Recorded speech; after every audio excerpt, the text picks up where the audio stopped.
कभी हम खुद को तो कभी अपने घर को देखते हैं। हम हिजर से दीवारे दर को देखते हैं, हम हिजर से दीवार दर को देखते हैं। जोरदार गड़गड़ाहट के साथ मुख्य अतिथि महोदय का अभिनंदन करें। तालियों की गड़गड़ाहट के साथ आपका स्वागत है, अभिनंदन है, इस्तकबाल है, वंदन है। टैगोर की इस धरा के ऊपर, बुढ़ा की इस पावन धरा के ऊपर, शेखावाटी की इस बलिदानी धरा के ऊपर आपका अभिनंदन है, स्वागत है, वंदन है। टैगोर शिक्षण संस्थान के डायरेक्टर महोदय डॉक्टर वीरपाल सिंह शेखावत साहब से, जो मूलतः कवि हैं, लेखक हैं और कैंपस में आपका बहुत बहुत अभिनंदन। एक बार जोरदार तालियां पुष्पगुच्छ भेंट करने के लिए मैं आदरणीय प्यारेलाल जी, हम भारतीय जनता स्मृति चिन्ह भेंट करके माननीय मुख्य मेहमान आज के कार्यक्रम प्रांत प्रचारक हैं जयपुर से राष्ट्रीय स्वयंसेवक संघ, और मैं स्मृति चिन्ह के लिए श्री सुनील कुमार जी शर्मा महोदय का प्रतीक चिन्ह आदरणीय बनवारी लाल जी किया माला पहना के स्वागत करेंगे। लाल सिंह जी पायल, आपका अभिनंदन स्वागत गीत।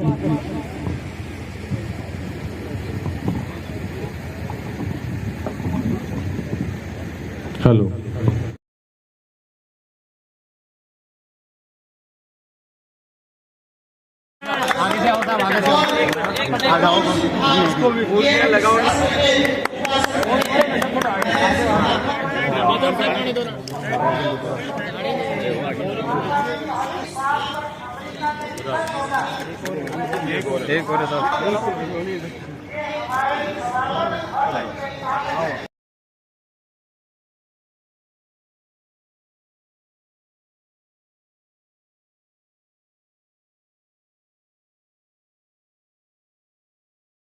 विभूषित करते हुए अपने आप को गौरवान्वित अनुभूत करता है। टैगोर शिक्षण संस्थान गुड़ागोड़ जी, जिला झुंझुनू, राजस्थान। दिनांक 11 अक्टूबर 2022 मंगलवार।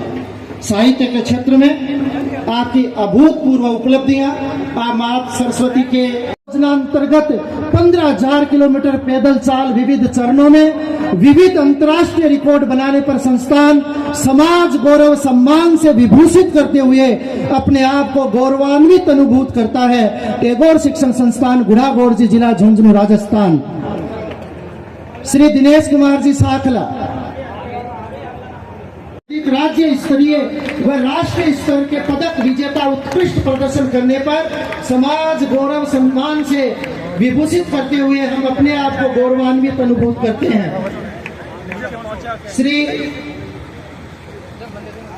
समवाय ज्योति गौशाला बोर्डकी का जन जागृति एवं जन सहयोग से निर्माण 40 बीघा जमीन देने पर यह संस्थान समाज गौरव सम्मान से विभूषित व बेसहारा घायल पसर्म संगठन के निर्माण एवं संचालन पर यह संस्थान समाज गौरव सम्मान अपने आप को गौरवान्वित अनुभूत करता है। संस्थान गुड़ागोड़ जी, जिला झुंझुनू, राजस्थान। जोरदार तालियां छात्रा के लिए। दिल्ली राजपथ पर अब माननीय प्रधानमंत्री जी ने राजपथ का नाम कर्तव्य पथ कर दिया है। ये हम सबको विदित रहे। देश में मूल अधिकारों के साथ मूल कर्तव्यों की बात भी होनी चाहिए। हमें अपने कर्तव्यों की याद दिलाई जाती है। माननीय प्रधानमंत्री जी का कोटि कोटि साधुवाद। अगली श्रृंखला में श्री गुड़ागोड़ जी।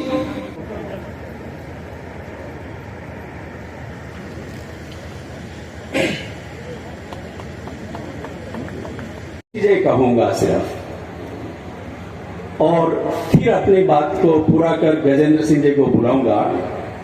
ग्राम गोटड़ा, ग्राम चिराना मलयगढ़, ग्राम लोहारगढ़ लोहरड़ा, ग्राम झाझड़, ग्राम भैरवास, ग्राम गिरधरपुरा, ग्राम सुरजनपुरा, ग्राम दीपुरा, ग्राम चैनगढ़ और ग्राम बाय। ये वंश श्रृंखला इन गांवों की, और एक जीवनी बायोग्राफी है और दूसरी कविता संग्रह। पुस्तक गद्य में लिखना और पद्य में लिखना अलग अलग बातें हैं, क्योंकि गद्य लिखना अपने आप में कठिन माना जाता है। जोरदार तालियां विमोचन के इस अवसर पर पूरे पांडाल के द्वारा अभूत अभूतपूर्व पल, एक साथ 19 पुस्तकों का विमोचन, अविस्मरणीय अवसर। तालियां।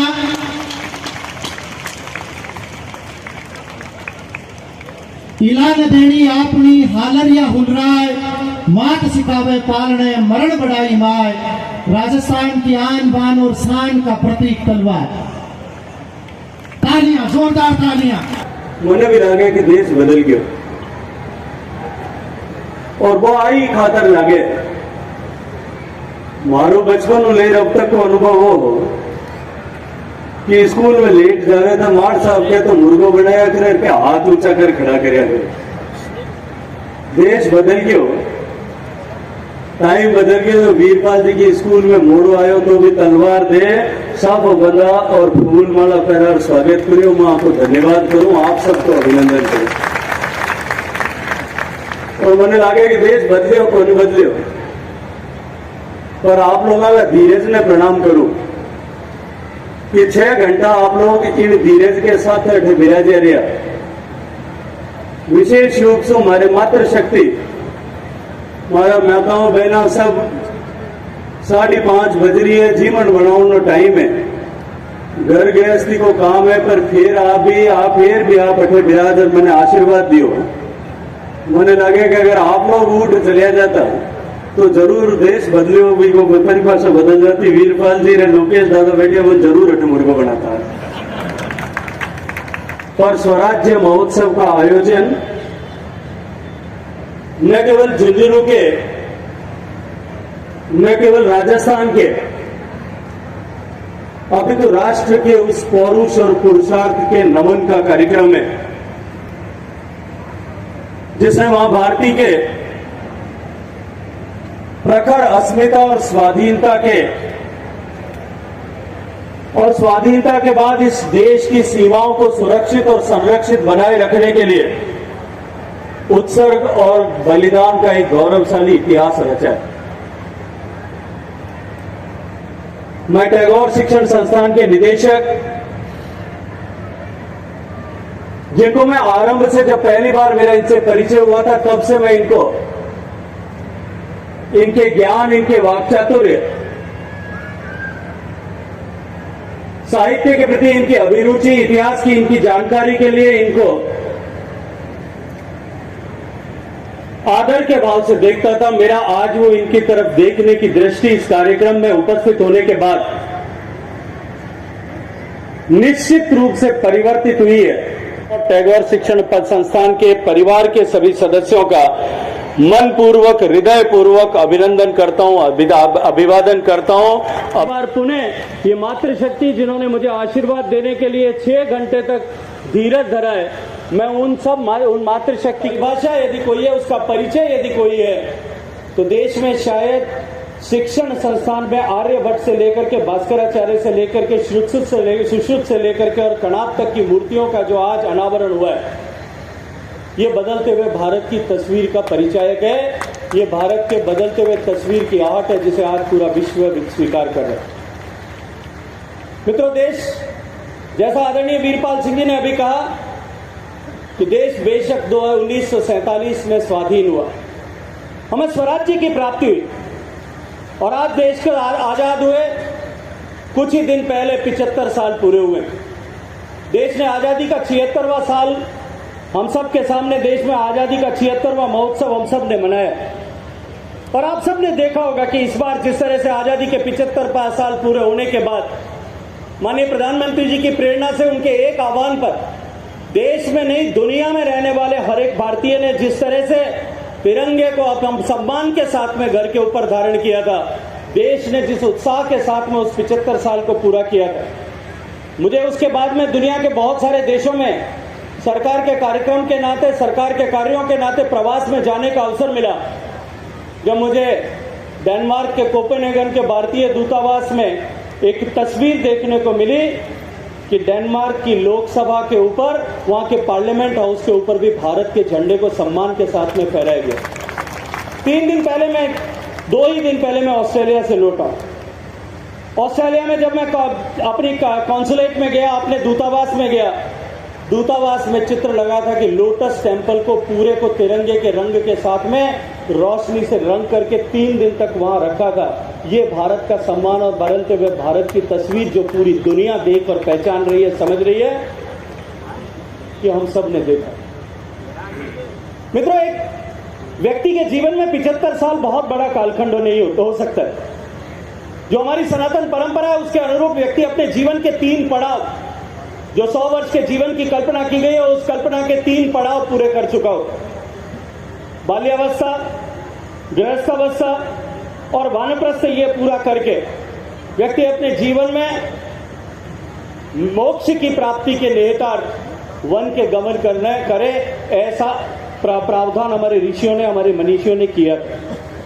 आज जिस तरह की परंपराएं बदली है, पश्चिम में तो 75 साल जब पूरे हो जाते हैं, हमारे यहाँ तो लोग मोक्ष प्राप्ति के लिए वन गमन करते थे, उनके यहाँ उनको घर परिवार के लोग वृद्धाश्रम में भेज देते। जो भारत और विपक्ष, जो पश्चिम की सोच का परिवर्तन, जो फर्क है, वो मैं आप सबके सामने रखना चाहता हूं। लेकिन 75 साल का ये कालखंड एक देश के जीवन में, देश की आयु में बहुत बड़ा समय नहीं हो सकता।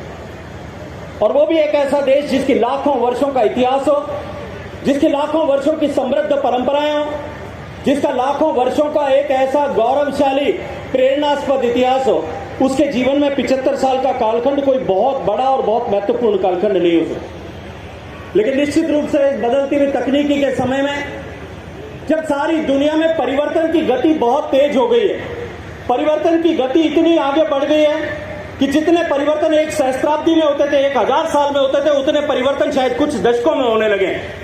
जितने परिवर्तन एक शताब्दी में, परिवर्तन शायद 1 दशक से भी कम समय में या कुछ सालों में होने लगे। जितने परिवर्तन 1 दशक में होते थे, उतने परिवर्तन शायद उससे ज्यादा परिवर्तन 1 वर्ष में या उससे कम समय में होने लगे। परिवर्तन की इस बढ़ी हुई गति के साथ में 75 साल का ये कालखंड निश्चित रूप से हमारे भारत में हम सब लोगों के लिए, वर्तमान पीढ़ी में एक निश्चित रूप से एक विचार करने का अवसर हम सब लोगों के सामने अवश्य रूप से। ये जो आजादी है, जो स्वतंत्रता, जो हमने लाखों लाख लोगों के बलिदान के उपरांत प्राप्त की, लाखों नाम अनाम लोगों ने शहीद अपने आप की कुर्बानी देकर के, शहादत देकर के इस देश को स्वाधीन होने का इस सपने को सच किया। हजारों लोग ऐसे होंगे जिन्होंने तोप के गोलों के सामने अपने आप को बांध करके चित्रे हो जाना स्वीकार किया होगा। हजारों लोग ऐसे होंगे जिन्होंने हंसते हंसते सीने पर गोली खाना स्वीकार किया होगा। हजारों लोग ऐसे होंगे जिन्होंने हंसते हंसते फांसी के फंदे पर लटक जाना स्वीकार किया होगा। आजादी के इतिहास का अध्ययन करिए, ऐसे आपको अनेक उदाहरण मिलेंगे कि एक आंदोलन के परिणाम स्वरूप क्षुब्ध अंग्रेज सत्ता ने एक ही बरगद के पेड़ पर 100 से ज्यादा आदिवासी भाइयों को लटका करके फांसी देने का काम किया था। ऐसे लोगों के बलिदान के बदौलत आजादी मिली। देश को आजादी ऐसे लोगों के अपने जीवन के समर्पण के कारण से मिली, अपनी जवानी के समर्पण के कारण से मिली, जिन्होंने हंसते हंसते बर्फ की शिलाओं पर लेटना स्वीकार किया, जिन्होंने हंसते हंसते कोलू में बैल की जगह जुतना स्वीकार किया, जिन्होंने हंसते हंसते अपने नाखून और दांत भी खींच करके निकाल लिए जाना स्वीकार किया। उन सब लोगों के मन में जो संकल्प था, जो भाव था, जिस संकल्प के भाव को बनाए रखने की जो प्रेरणा थी, वो प्रेरणा थी कि स्वाधीन भारत विश्व का सबसे शक्तिशाली संपन्न देश बने और भारत अपने गौरवमयी अतीत को वापस प्राप्त कर पाए। ये 75 साल का अवसर निश्चित रूप से हम सब लोगों के लिए एक ऐसा अवसर अवश्य है कि हम आकलन करें कि क्या हमने खोया है और क्या हम नहीं प्राप्त कर पाए। लेकिन केवल यदि हम इस बात पर अफसोस करें, केवल हम इस बात पर विवेचना करें, इस बात की तुलना करें, इस बात की गणना करें कि हम क्या प्राप्त नहीं कर पाए और हम उससे निराश होकर के बैठ गए, ये आज का समय इसकी अनुमति हमें नहीं दे। और ये जो स्वराज अमृत महोत्सव की कल्पना माननीय प्रधानमंत्री जी ने की कि देश 75 सप्ताह तक लगातार 15 अगस्त 2023 तक इस 75 सप्ताह के कालखंड में निरंतर देश अपने आजादी के ऐसे रणबांकुरों का स्मरण करे, अपने परिवेश में, अपने आसपास में, अपने चारों तरफ में ऐसे लोग जिन्होंने स्वाधीनता के संग्राम में अपनी आहुति दी, अपने कृतित्व की आहुति दी, अपने जीवन की आहुति दी, अपने पुरुषार्थ की आहुति दी, अपने जवानी का समर्पण किया, उन सब का स्मरण करें और देश एक बार फिर उस संकल्प के साथ में जुड़ करके, जिस संकल्प ने उन्हें प्रेरणा दी थी, उन्हें बिना किसी हिचक के अपने आप को कुर्बान हो जाने की प्रेरणा दी थी, शक्ति प्रदान की थी, उस संकल्प के साथ में एक बार देश वापस जुड़ करके इस 25 साल में जो हम प्राप्त पिछले 75 साल में नहीं कर पाए उसे प्राप्त करें और आने वाले 25 साल में हम जो कुछ अपने देश को जिस मुकाम तक पहुंचाना पा जाते हैं उस मुकाम तक पहुंचाने के लिए संकल्पबद्ध होकर के प्रयाण करें, हम आगे बढ़े। इसका अवसर निश्चित रूप से हम सबके सामने। मित्रों, देश का प्रधानमंत्री कहता है कि इस आजादी के काल में, इस आजादी के अमृत काल में, जब देश इस 75 साल से 100 साल की यात्रा करने के मार्ग पर चल पड़ा, हम सबको एक संकल्प के साथ में इस राष्ट्र परिवर्तन के यज्ञ में जुट जाने की आवश्यकता है। मित्रों, 2014 में नरेंद्र मोदी जी के प्रधानमंत्री बनने के बाद में जब देश में पहली बार भारतीय सोच की रखने वाला कोई व्यक्ति प्रधानमंत्री के रूप में प्रधानमंत्री की कुर्सी पर बैठा, देश के आमूलचूल परिवर्तन, देश में आमूलचूल परिवर्तन, सामान्य मानवी के जीवन में परिवर्तन ला करके उसे मूलभूत आवश्यकताओं की प्रतिपूर्ति के लिए संघर्ष से बाहर निकालने से लेकर के इस देश का सम्मान पूरे विश्व भर में बढ़ाने के लिए, देश के ज्ञान और विज्ञान को और अधिक समृद्ध करने के लिए, देश की पुरातन परंपराओं के साथ में लोग जुड़ करके प्रेरणा ले सकें, उसके लिए देश को आगे बढ़ाने का प्रयास की परंपरा और कार्य जिस तरह से प्रारंभ किया, उसका परिणाम आज पूरे विश्व भर में दिखाई देता है।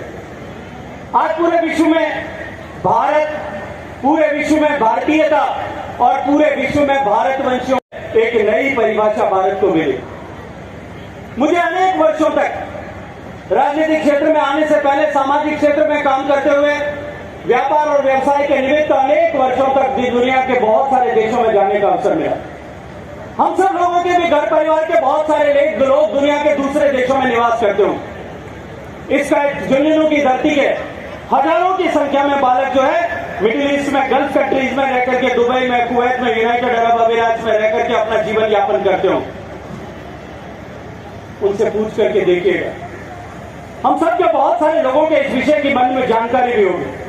हमारा बच्चा जब देश से बाहर दुबई में, अरब अमीरात में जाता था, किसी अरब देश में जाता था, उसको अपने पूजा का कोई भी सामान साथ ले जाने की अनुमति नहीं है। गले में अगर उसने जो है हनुमान जी की चौकी पहनी हुई है, मां दुर्गा की तस्वीर पहनी हुई है, वो भी पहन करके वो खुलेआम नहीं जा सकता था। अपने घर में, अपने प्रतिष्ठान में फोटो लगा करके पूजा नहीं कर सकता था, इसकी अनुमति नहीं। मित्रों, 8 साल में जिस तरह से भारत आप सब लोगों के आशीर्वाद से बदला है, मैं अभी 5 दिन पहले जब ऑस्ट्रेलिया में था, उस दिन उसी अरब देश में दुनिया का सबसे बड़ा मंदिर जो है उसका मुहूर्त हुआ है, दुनिया के उस सबसे बड़े मंदिर का उद्घाटन हुआ। सामान्य मानवीय की ताकत बढ़ाने के साथ साथ में देश के प्रधानमंत्री ने देश की शक्ति पूरी दुनिया में बढ़ाने के लिए काम किया। आज पूरी दुनिया का भारत की तरफ देखने का नजरिया बदल गया। आज जब पहले जब भारत का कोई व्यक्ति दुनिया के किसी दूसरे देश में जाकर के अपने आप को परिचय यदि पूछा जाता था, तो वो अपना परिचय कराते हुए संकोच के साथ में कहता था, और मैं उस बात का प्रत्यक्षदर्शी गवाह हूं, संकोच के साथ में कहता था कि मैं एशिया का रहने वाला हूं। वो भारतवासी होने का परिचय भी कराने में संकोच करता। और यदि कोई गलती से या कोई उत्साह के साथ में ये कहता था कि मैं भारत का निवासी हूं, तो लोग भारत को गांधी जी के साथ में जोड़ करके देखते थे या कहते थे कि भारत भिखारियों और गरीबों का देश है, जादूगरों का देश है। आज अगर दुनिया में कोई व्यक्ति भारत में होने का परिचय अगर अपना देता है, तो लोग कहते हैं you are mister Modi's country. And Modi ji को दुनिया के सबसे लोकप्रिय नेता, सबसे प्रोग्रेसिव लीडर के रूप में मानते हैं। मैं अभी आपको बता रहा था कि मैं 3 दिन पहले ऑस्ट्रेलिया से लौटा। 8 तारीख को दोपहर में मैं सिडनी में था। ऑस्ट्रेलिया के पूर्व प्रधानमंत्री एक कार्यक्रम में टोनी ब्लेयर मेरे साथ में थे, और टोनी के साथ में जब मैं बात कर रहा था तो उन्होंने मुझे जो कहा वो मेरे लिए जीवन का सबसे ज्यादा गरिमामय क्षण था।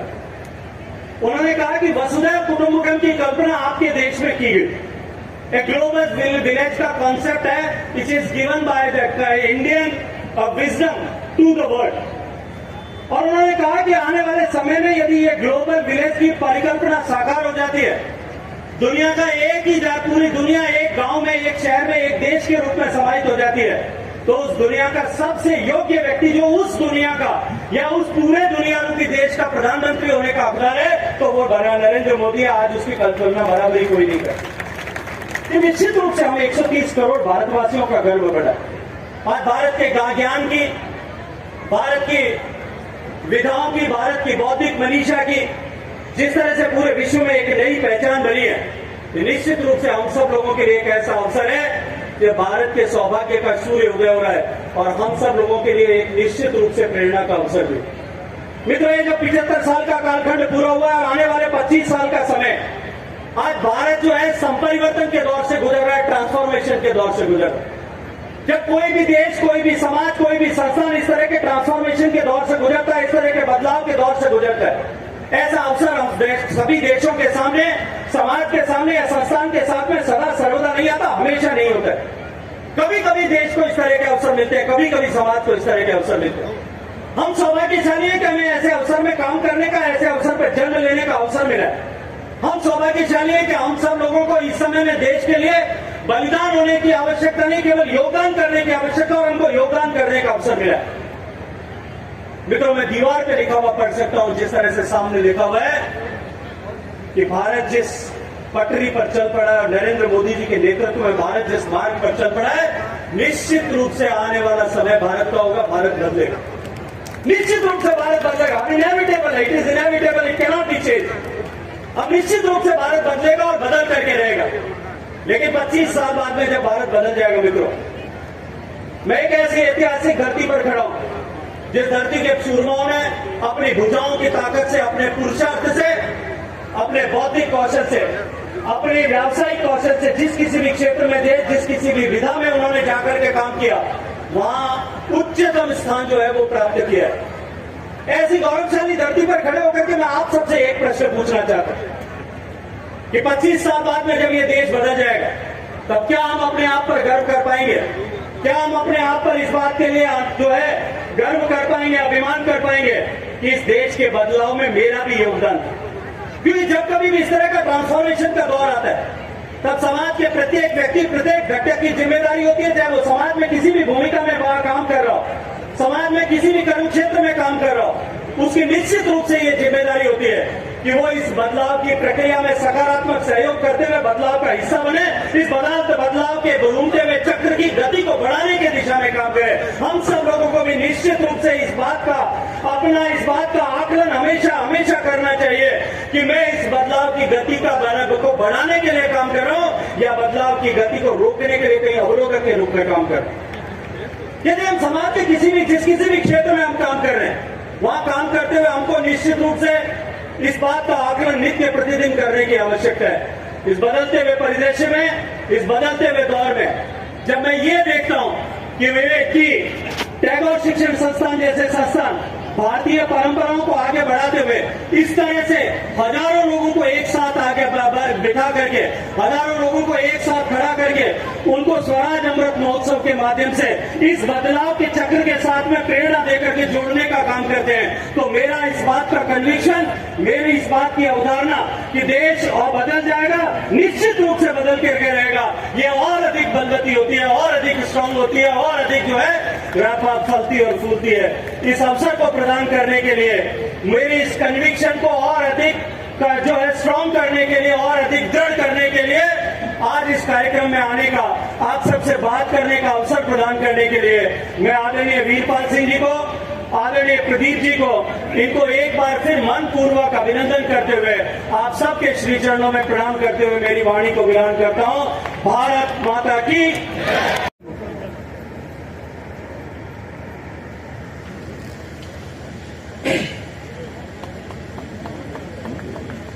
ग्राम गोटड़ा, ग्राम चिराना मलयगढ़, ग्राम लोहारगल लोहरा, ग्राम झाझड़, ग्राम भैरवास, ग्राम गिरधरपुरा, ग्राम सुरजनपुरा, ग्राम दीपुरा, ग्राम चैनगढ़ और ग्राम बाय, ये वंश श्रृंखला इन गांवों की, और एक जीवनी बायोग्राफी है और दूसरी कविता संग्रह। पुस्तक गद्य में लिखना और पद्य में लिखना अलग अलग बातें हैं, क्योंकि गद्य लिखना अपने आप में कठिन माना जाता है।